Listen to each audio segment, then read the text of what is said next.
1, 2, test 1, 2.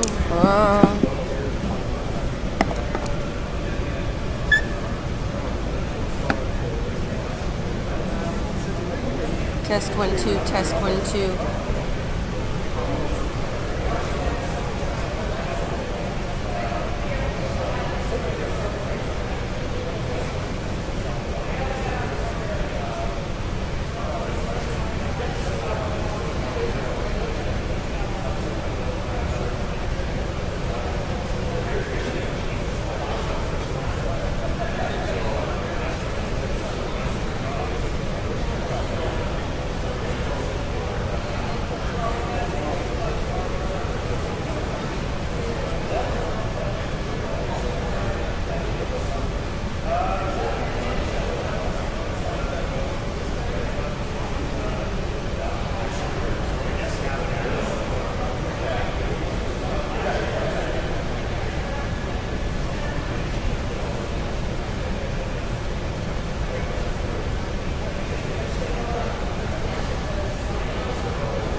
No.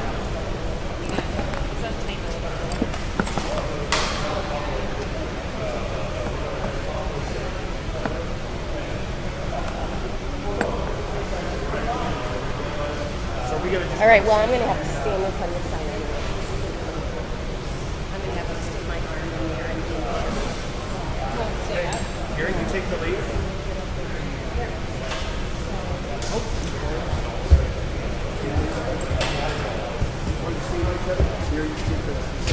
Okay. Why you should have been asleep? Yeah, I think all guys in that.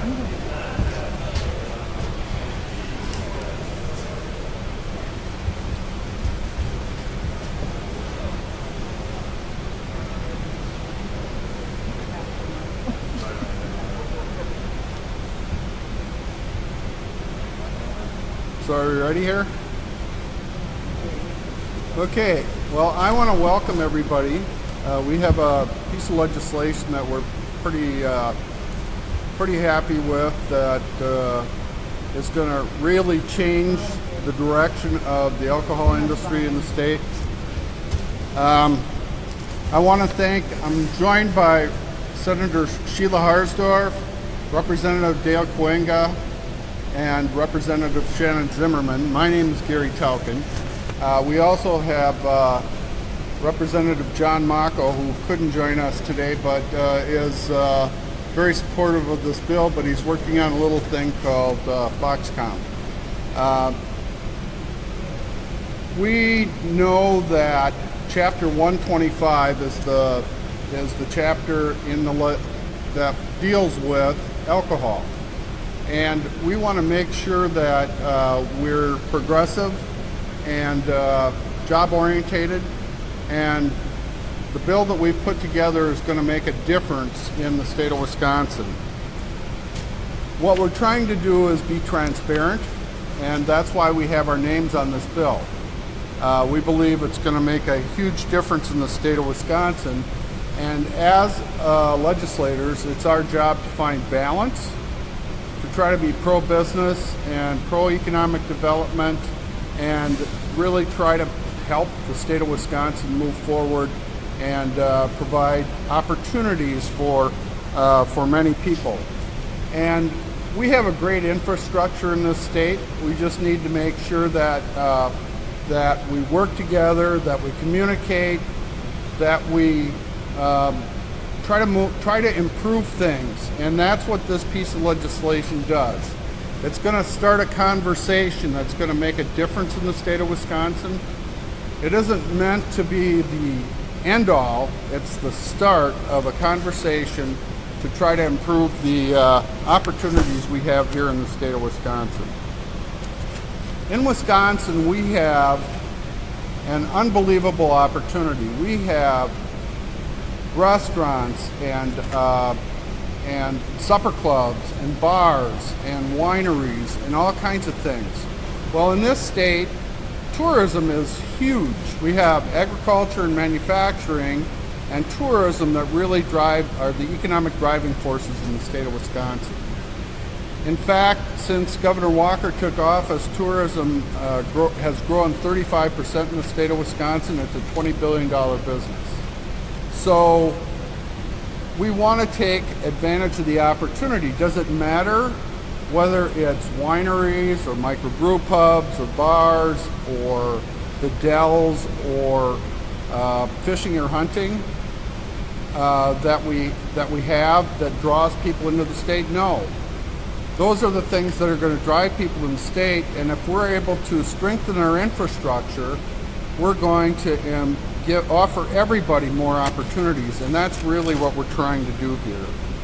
We want to increase the opportunity through a free market and be pro small business, and we want everyone from the infrastructure in the state of Wisconsin to benefit. So we're moving forward. We hope to get a hearing on this bill, but the main thing we need to do is get the conversation started, and we believe this bill will do that.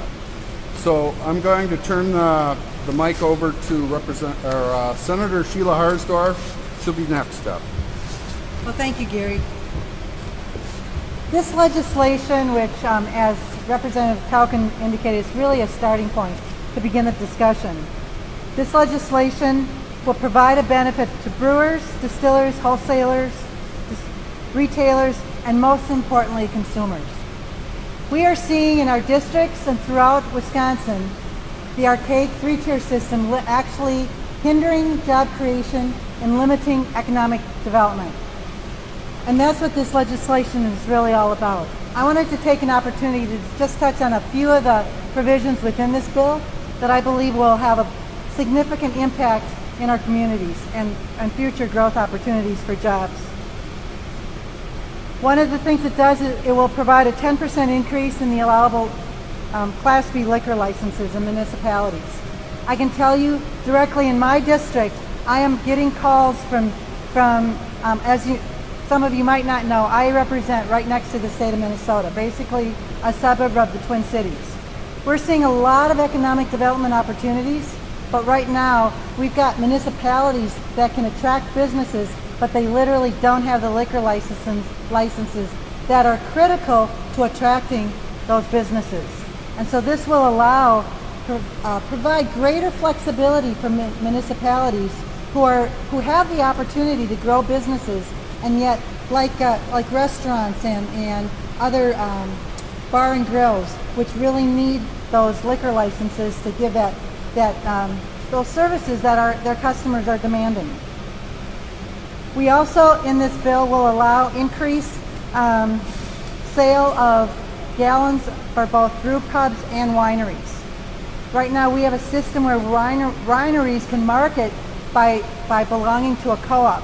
By increasing this, it will increase the number of wineries that can actually participate in that co-op wholesaler.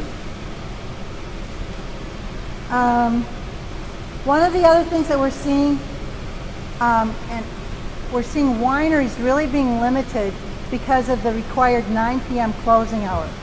This limits their ability to meet their customers' demands. And so when you hear from wineries and customers that they literally are having to leave the establishment by 9 o'clock, and that means being out the door by 9 o'clock, that is something that is really inhibiting and limiting the opportunities for our local wineries. When we talk about the growth in these industries, it's really important to really know how much growth we are seeing in not only wineries but brew pubs throughout Wisconsin. And I just wanted to cite some numbers that really shows the growth that we need to continue to foster. And remember, these are founded in small businesses. In 2011, we had 75 small breweries. Today, well, in 2016, there were over 140. That is an 86% increase in just, 5 years. For wineries in 2007, there were about 40. In 2017, we now have over 100. That is a whopping 144% increase in the number of wineries in our state. And as Representative Tauken noted, these are industries these are businesses that not only benefit and provide job opportunities for people locally and encourage entrepreneurs, but they also attract tourists. And so as we continue to look at how we can grow tourism in our state, which we've seen a tremendous growth in, we want to continue to foster the growth in these small businesses across our state. So at this point, I'd like to turn it over to Representative Shannon Zimmerman. Thank you very much. Well, first off, I want to begin by thanking our host today. Carl, you have a beautiful establishment, and I certainly want to see this and businesses like this grow and flourish. And I want to thank everybody for being here today. My name is Shannon Zimmerman, and I am proud to serve District 30, which is also in the western part of the state. Sheila is my district senator. And so Sheila and I both have firsthand experience as to some of the challenges that exist in this space. Now, as a first-time legislator, I also have some personal experience on this subject because my wife and I are also winery owners. We have a winery just south of Hudson and just west of River Falls. So I can bring a personal perspective to this topic, and I can help contextualize it in terms of what are the challenges and the implications to business. But I'll back up one step before I do that. So right now, or when I started my career over 20 years ago, my wife and I started a business in this state. We started it from our living room, and it was hard and it was tough. And we would go on 20 years later to now employ over 130 people in River Falls, and I'm proud to be able to say we had that opportunity. But we did that.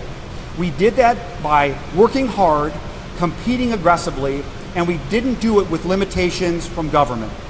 Because if you're going to win in small business, and that's what we're talking about here, you should be able to win on your own, by your own accord. Government should not limit and determine whether you win or you lose. So for example, when I look at a winery like ours, we have crazy rules currently imposed upon us. But how did we get here? Well, we got here because of steady, and I'll say slow, death by a thousand cuts, I guess, if you will, right? There's been a steady manipulation in Chapter 125 that has steadily constricted some of these other small businesses. What we're doing here today, we're initiating a conversation. I want to make sure that everybody in Wisconsin knows and understands we celebrate our taverns, our supper clubs, our craft brewers, our distilleries, and our wineries. And we have to stop thinking that there's a very specific or finite amount of revenue to go around. That's simply not the case. There is more revenue to be had. You heard Senator Harsdorf talking about the implications and the benefits of tourism. Well, in my winery, which is located just minutes from the Minnesota border, the Twin City metro, I can tell you with certainty, the bulk of the guests that we see in our family winery are Minnesota originated. They originate from Minnesota. And they are coming to Wisconsin to spend money at our establishment, but also spend money at countless stores and restaurants and other craft brewers in my great district. So we have to make it easier and more equitable for everybody. We can't have historic, or as Representative Tauken indicated, archaic legislation constrict and restrict us from doing that. So we have to think bigger than that. In this bill, because to date, sadly, the right people haven't gotten together. We haven't come to the table to solve this issue. We're here to do that. And as was also noted earlier, we are doing it in the sunlight. My name is on the bill. Senator Harsdorf's name is on the bill. Representative Tauken, Kuyinga, and Mako. And I'm proud to take this approach because good legislation happens when people do it in the public environment, when everybody can be heard, all constituents, all parties involved. And last, I'll close with this point. We've been hearing all this news of late about Foxconn. It's a great thing, great opportunities. It is progressive, it is iconic in some ways in the state. With all the jobs that Foxconn are going to bring to this great state, if we don't continue to support these small businesses, these mom and pop businesses like wineries and brew pubs and distilleries, what are they going to do with all their time, with all these people with their free time? We need to take advantage of this opportunity and see progress made in this great state. So I want to sincerely thank you for taking the time and raising the level of awareness on what is an incredibly important issue in this state. With that, I'm going to turn it over to Representative Kuyinga to bring us home. Thank you. Well, thanks to my colleagues for doing this. It's been my fourth term in the legislature, and it has been tough to find people to say, yeah, let's stand up and let's challenge the status quo. And the people behind me here have taken a risk and said, yep, I'm going to put myself out there and challenge the status quo. I moved to Milwaukee in 2001, and I found myself in the Milwaukee Ale House saying, you know what, I wanted to live here for a year, but the combination of the Milwaukee Ale House and a great work environment and a great church said Wisconsin's where I want to live and raise my family and work. And my goal is, I got 4 kids, oldest is a boy, then 3 girls, is that when my oldest girl, she's 7 now, 30 years from now when we start thinking about marriage, I'm going to have it in Shannon's Winery. We're going to make that part of the bill pass so we could have weddings and wineries in Wisconsin. But generally speaking, there's, like everyone else said here, this is not a finite pie to be divided. I believe as conservative that wealth is not divided, it's multiplied. And this is a good example of how we can keep our young people here, like I stayed here, in part because I fell in love with Wisconsin culture. And what we do in Wisconsin is we work hard and we have a beer or a wine or distilled spirit. And we play with our kids and hang out with the family and hang out with our friends and do the same thing. And I really feel like this legislation respects the tradition we have and moves us into the 21st century. The way people drink is different. It used to be the guy who came to work and went to the tavern and that's where he drank. And today some people want to go out for a coffee. And you may want to have a coffee and I want to have a beer. Or you may want to do some pottery and while you're doing that have wine with your friends. This really moves our laws in the 21st century, and I'm looking forward to having the conversation about it because we know that when we have the conversation about it, nearly everyone out there agrees with us. And if we are a democracy, if we listen to people, and you talk to people out there and everyone agrees with these principles, then this bill should move forward and these ideas should move forward, and we should have more wineries and distilleries and craft breweries in Wisconsin. A lot of these wins you're going to see out there are having existing businesses expand. Some are people right now who may be at home saying, I've always wanted to do this, but didn't know how to figure it out. This will give them more opportunity. But there's also companies like the American Club. The American Club is the only 5-diamond resort in Wisconsin. They've expressed interest saying, hey, we'd really like to do a distillery up here, something like a distillery pub. This is the type of legislation that will enable them to expand that 5-diamond resort, have more tourists in Wisconsin, and whether it be a 5-diamond resort or kind of more my price point with the Northern Woods of Wisconsin and Supper Club, is either way, this creates more opportunity for families and professionals, everyone alike. So looking forward to the debate and appreciate once again my colleagues up here putting themselves out here and fighting for these principles. So with that, I think we'll do some questions, right? Yes. All right.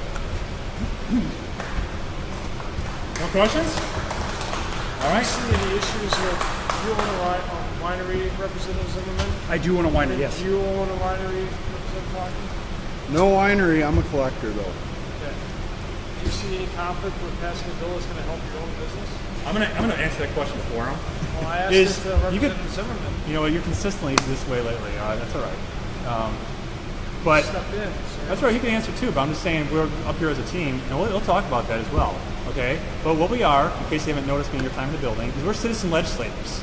Okay. We have different jobs, and we all bring our experiences in the business world with us to the legislator. I bring my experience in the military to the legislator. I bring my experience as a father to the legislator. So it's really a conflict of interest. People will always claim that if they want to take cheap shots like that. That's fine. But we are citizen legislators, and we take the experience that we have being citizens into the legislature. But I am happy to answer your question. So first, I mentioned the fact that my wife and I had started a business in 1997 from our living room. It was a separate business. It was a language translation business. That's the larger business that we have. So I would say it this way, and I don't say this flippantly at all in any way. We were blessed in the state of Wisconsin to have exceptional employees, and that company grew dramatically. So my point in this, in my position here, this is not, I don't need that winery to pay my mortgage. This to me is about 65 vines in Hudson, Wisconsin. There's a lovely couple, a nurse, a small winemaker who graduated from the University of Wisconsin-Madison. They have a couple kids there. It's a beautiful, small family business. When I learned and discovered personally some of the challenges here, that's why I want to fight for this fight. It's for those people. But yes, am I one of now approaching 200? I am, but I can assure you the context of the bill and the components, the 7 major components of this bill, believe me, they're serving nearly everybody. And in fact, I'd say this, they're going to actually serve our taverns, our supper clubs, and everybody else when we finally equalize the playing field and we all enjoy growth together. Wisconsin consistently has been cited as having one of the highest binge drinking rates, and we're talking about more establishments that sell alcohol. Is that at odds? Is that a concern for people who oppose this? Well, I mean, how do you address that? I'll answer from the winery, and I'd ask anybody else to certainly chime in. Restraint and control transcend all the alcohol categories and regardless of the establishment, right? So we have to make sure that the laws that are currently in place that help us prevent and protect our citizens are also upheld. So I don't think that the fact that things are changing, I mean, I go back to my 8th grade science teacher, right? The only constant in life is change. And the voice of the market and the voice of consumer is just reshaping the story a little bit for us. And rather than resist that, let's embrace that. But I don't necessarily believe at all that this is going to result in increased drinking. In fact, my personal experience from a winery, and you guys can share yours, generally the profile of guests that we would see, that's not what it's about. You know, this isn't a college bar. This isn't that kind of establishment. These are families. They're celebrating a marriage proposal, a graduation, and they're not there to binge drink. So I think it's a different establishment and it's a different experience, and we need to respond to the consumer in doing so.